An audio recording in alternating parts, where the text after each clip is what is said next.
Puji-pujian Sekolah Minggu Smile Heboh. Nah, jadi sebelum kita memuji Tuhan, yuk kita doa dulu ya. Kita mau lipat tangan kita, tutup mata kita berdoa sama-sama. Tuhan Yesus yang baik, terima kasih Tuhan untuk kasih setiamu pada kami. Sebentar lagi Tuhan, kami mau memuji, menyembah Tuhan dengan sukacita, dengan semangat. Biarlah Tuhan, pujian kami boleh berkenan bagi Tuhan dan nama Tuhan saja yang dimuliakan lewat pujian kami. Terima kasih Tuhan Yesus, dalam nama Tuhan Yesus kami berdoa. Amin. Nah, Aimi sama Sheryl sudah semangat belum memuji Tuhan? Amy semangat dong Lause. Sheryl juga semangat Lause. Tapi kok kayaknya teman-teman di rumah masih ada yang ngantuk Lause? Iya ya. Gimana kalau kita ajak teman-teman yang di rumah untuk berdiri biar semangat Lause? Wah, ide bagus itu. Yuk kalau gitu semuanya berdiri semuanya ya. Lause mau ajak kalian gerak sedikit. Kalau Lause bilang smile, kalian jawab heboh. Kalau Lause bilang anak Tuhan, kalian jawab semangat. Aimi Sheryl siap? Siap Lause. Oke, yang di rumah juga siap ya. Dengerin Lause ya. Anak Tuhan, Semangat. smile, Heboh. smile. Heboh. Anak Tuhan, Semangat. anak Tuhan. Semangat. Wah, senang sekali. Kalau gitu semuanya sudah semangat memuji Tuhan ya. Nah, adik-adik, kalian tahu nggak sih kenapa sih kok kita tuh harus memuji Tuhan? Ada yang tahu nggak ya? Amy tahu Lause, karena Tuhan sudah baik sekali memelihara Amy dan keluarga Amy sampai hari ini. Betul-betul, Tuhan Yesus tetap selalu sertai kita meskipun kita di rumah aja. Wah, 100 buat kalian semua. Memang ya adik-adik ya, Tuhan Yesus itu baik dalam hidup kita. Kita bersyukur loh adik-adik, meskipun kita di rumah aja, tapi Tuhan menyertai kita loh. Kita ini tidak sendirian, kita juga tidak terhilang, karena kita masih bisa dengerin firman Tuhan meskipun cuma online. Yuk kita nyanyikan sama-sama, It's So Good.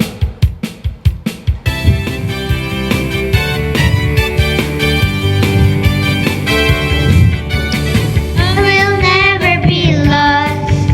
I won't be all alone. You found me, saved me, you make me your own.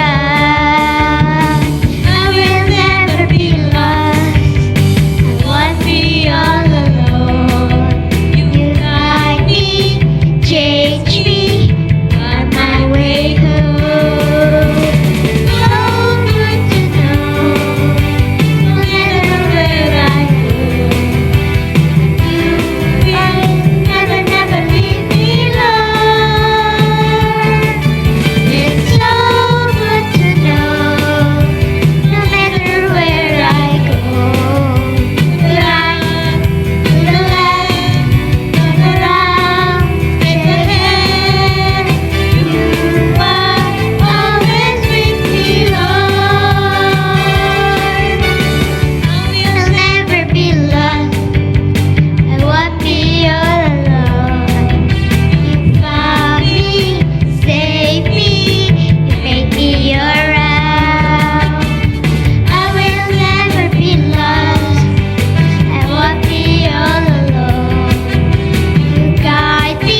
adik-adik ya, kalau kita mau ibadah, mau puji Tuhan juga harus rapi loh.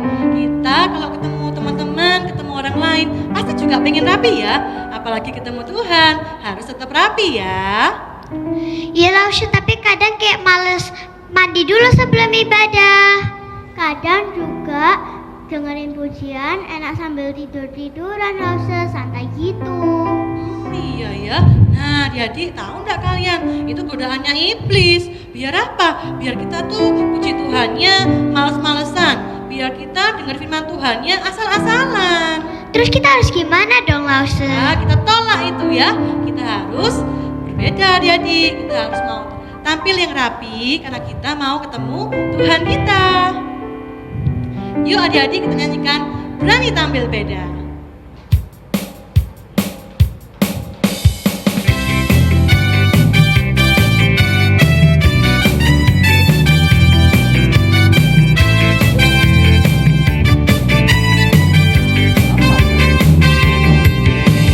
Saat iblis menggodaku, aku tolak itu dalam nama Yesus.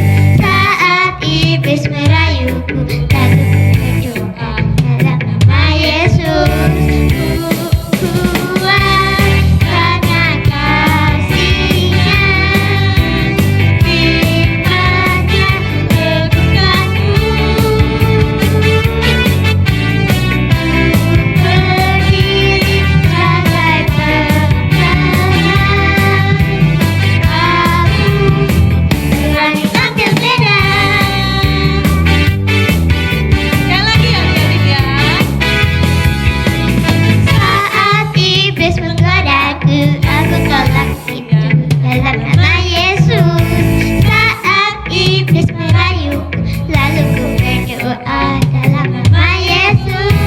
Ku kuat karena kasih-Nya, firman-Nya teguhkanku.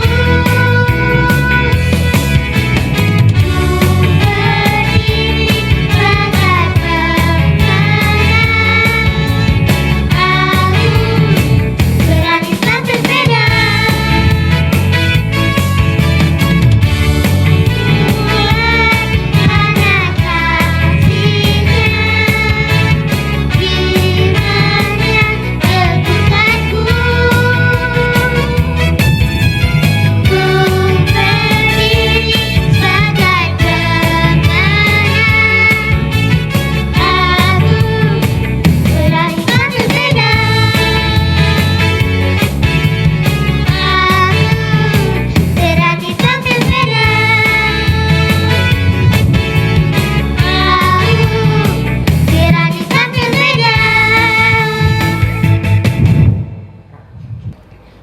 Nah, adik-adik sebentar lagi kita mau dengar firman Tuhan ya. Kita mau ingat setiap kebaikan Tuhan dalam hidup kita. Iya Lause, kayak theme song kita bulan ini, tak terbatas.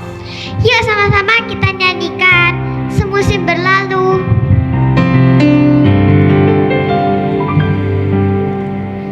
Semusim berlalu, namun kau selalu lihat aku.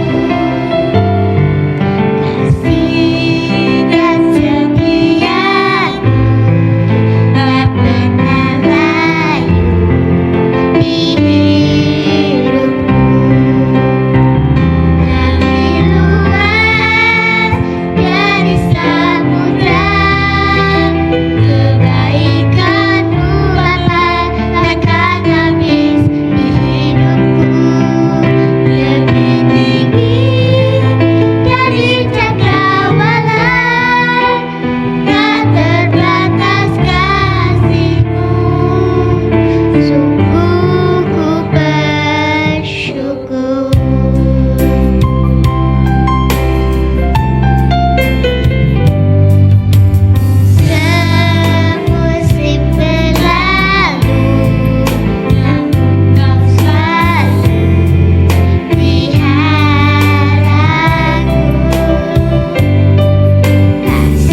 ya. Jangan lupa persembahan dapat ditransfer ke nomor rekening gereja berikut ini.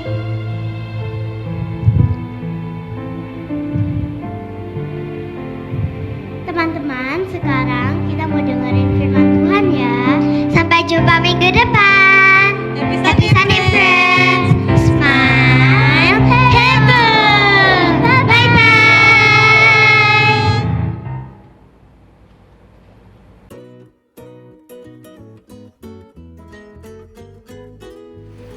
Halo adik-adik yang terkasih dalam Tuhan, apa kabar kalian? Bersyukur kalau kalian di rumah sedang sehat-sehat. Kita hari ini akan mendengarkan firman Tuhan. Namun sebelum kita mendengarkan firman Tuhan, mari bersama kita berdoa.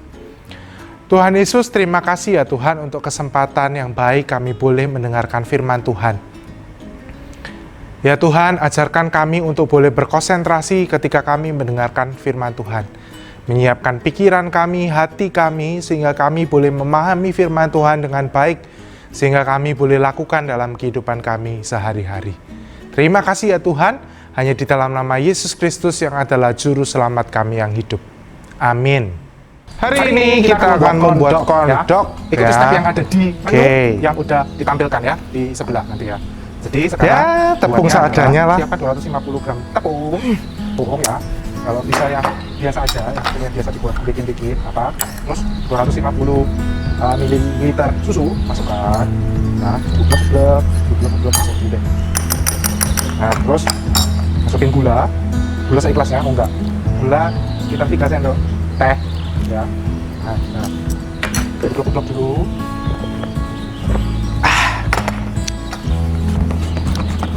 Udah. Karena gulanya pasir jadi harus dikocok terus ya. Terus dikasih sedikit aja garam. Terus setengah sendok teh baking powder.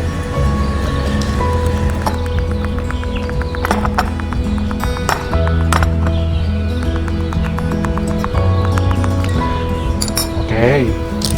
Sama masukin telur ya, satu aja. Satu resepnya satu.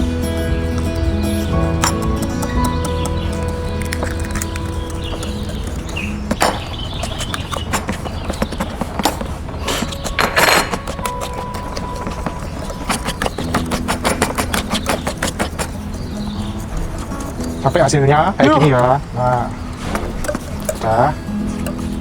Ratain dulu tempatnya. Nah, terus nanti semuanya dimasukin ke sini ya. Jadi gelas yang tinggi supaya nanti gampang makingnya.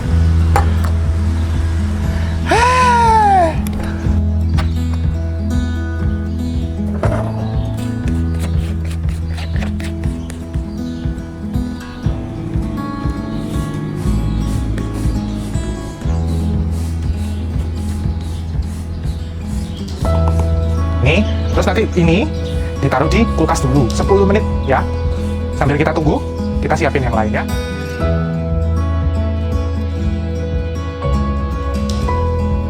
Langkah berikutnya adalah siapkan isi, yaitu keju dan sosis. Suka sate ya, jadi kayak sate-satean gitu. Jadi biar enak.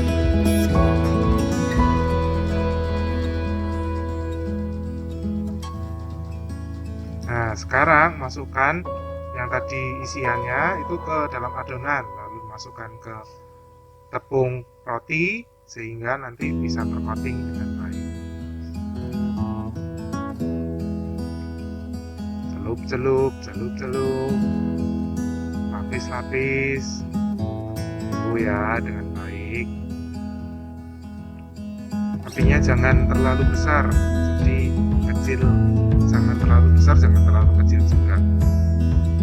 Sampai golden, crispy, and delicious. Siap disajikan dan dimakan. Adik-adik yang terkasih dalam Tuhan, tadi kita sudah melihat video demo masaknya ya. Kita lihat bagaimana orang yang menuruti resep dengan baik, menuruti step by step ya, hasilnya bagus, jadi masakannya. Tetapi orang yang maunya cepet, pengennya cepet ya, lihat hasilnya, gagal karena dia nggak mau lihat resepnya dengan baik. Dia nggak mau mengikuti prosesnya dengan baik. Bukankah beberapa dari kita itu seperti itu? Pengennya cepat dan hasilnya bagus. Sehingga peraturan dan arahan kita terobos. Berharap dengan cara itu kita berhasil. Dan yang terjadi malah gagal. Adik-adik yang terkasih dalam Tuhan, bangsa Israel juga banyak mengalami kegagalan karena mereka itu tidak mematuhi perintah Tuhan dan cenderung melakukan kesalahan di dalam kehidupan mereka dengan tidak taat kepada Tuhan. Mereka ingin janjinya saja, mereka ingin enaknya saja, mereka ingin berkatnya saja, tetapi mereka tidak ingin proses bersama dengan Tuhan. Kalau kita tahu, Tuhan sudah membebaskan bangsa ini dari Mesir dengan cara yang begitu ajaib.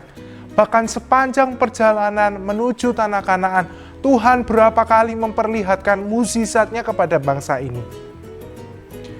Tetapi bangsa ini tetap bersungut-sungut dan protes sama Tuhan. Tuhan juga memberikan mereka perintah lewat 2 loh batu yang Musa ambil di atas gunung Sinai. Tetapi kenyataannya apa?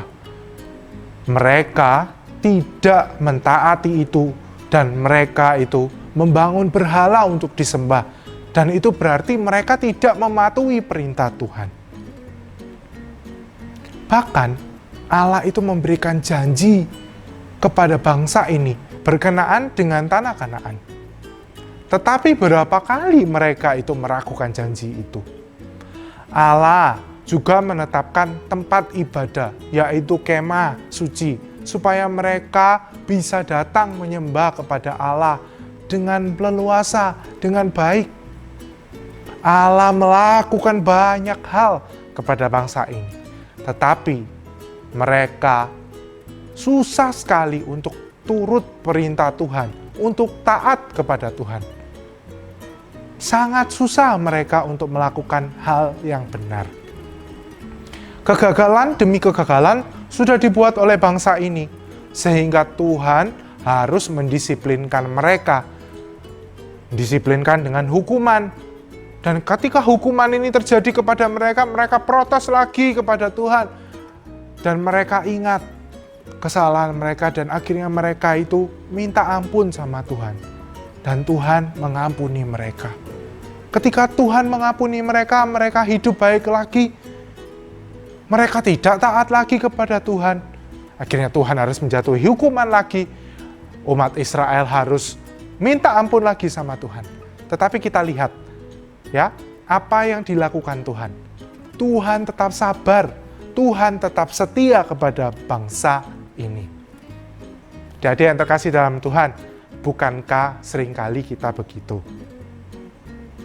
Kalau kita sedang belajar online, kita tergoda oleh nyontek di internet. Kadang kita juga membuat berhala lebih cinta kepada HP, bukan kepada Tuhan.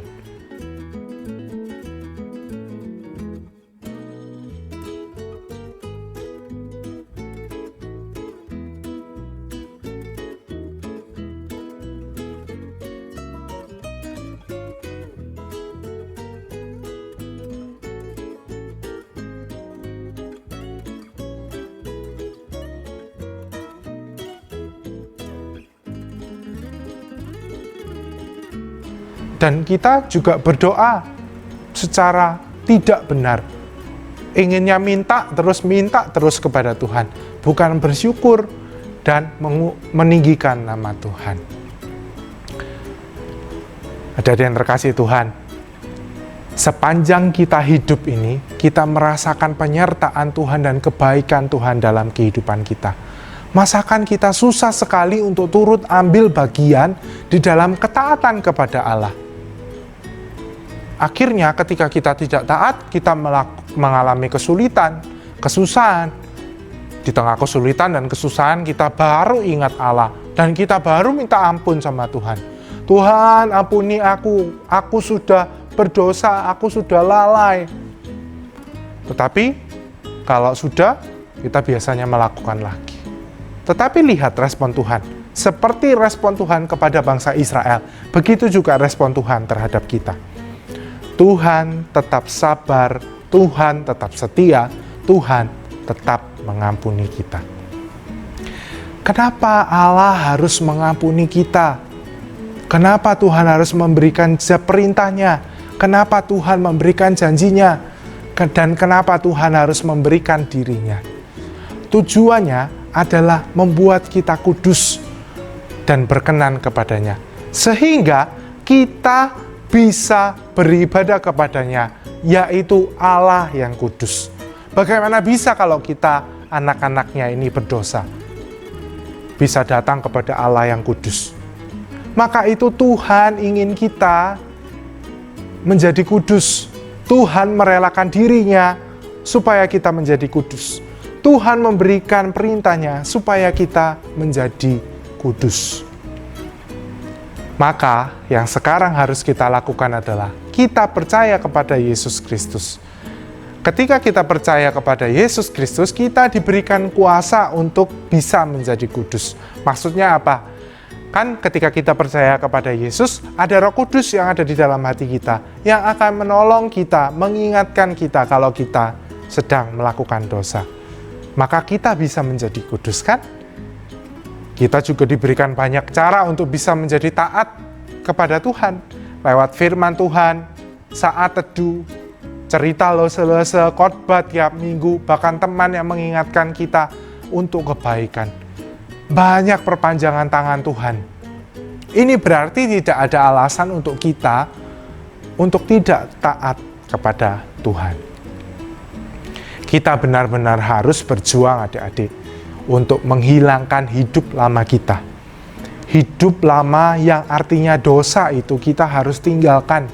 Sehingga kita bisa menyembah Tuhan yang kudus, karena kita ini anak-anaknya yang kudus. Yang harus kita pahami sekarang, kita adalah anak-anak yang terbatas, karena kita bisa berdosa, maka itu mari kita datang kepada Tuhan, merendahkan diri kepada Tuhan, sehingga kita punya kekuatan untuk bisa berjuang, dan kita tidak gagal lagi. Ketika kita gagal, kita dimampukan untuk bisa bangkit dan taat kembali kepada Tuhan. Maka sekarang pilihannya kepada adik-adik, mau taat atau tidak, mau menikmati bersama Tuhan kebahagiaan yang kekal atau tidak. Pilihan ada di tangan kita. Mari bersama-sama, kalau kita memang ingin taat kepada Tuhan, kita berjuang dengan baik, kita menyembah Tuhan dengan baik, kita mengoreksi diri kita, sehingga kita bisa mencapai hidup kudus, sehingga kita bisa menyembah Allah yang kudus. Amin. Mari bersama kita berdoa. Bapa di dalam surga, terima kasih ya Tuhan. Hari ini kami belajar bagaimana kami menyembah Engkau dengan benar, yaitu dengan kekudusan. Kekudusan yang Engkau usahakan ya Tuhan, supaya kami bisa menjadi kudus. Ya Tuhan, terima kasih untuk waktu demi waktu yang sudah Engkau berikan kepada kami. Terima kasih untuk firman Tuhan yang telah Engkau berikan kepada kami sebagai peringatan kepada kami. Terima kasih ya Tuhan untuk teman-teman kami yang sudah mendoakan kami sebagai jalan kami untuk bisa menjadi kudus. Ya Tuhan, ajar kami untuk terus berjuang untuk menjadi anak-anak-Mu yang taat. Terima kasih Tuhan, hanya di dalam nama-Mu kami berdoa dan kami mengucapkan syukur. Amin.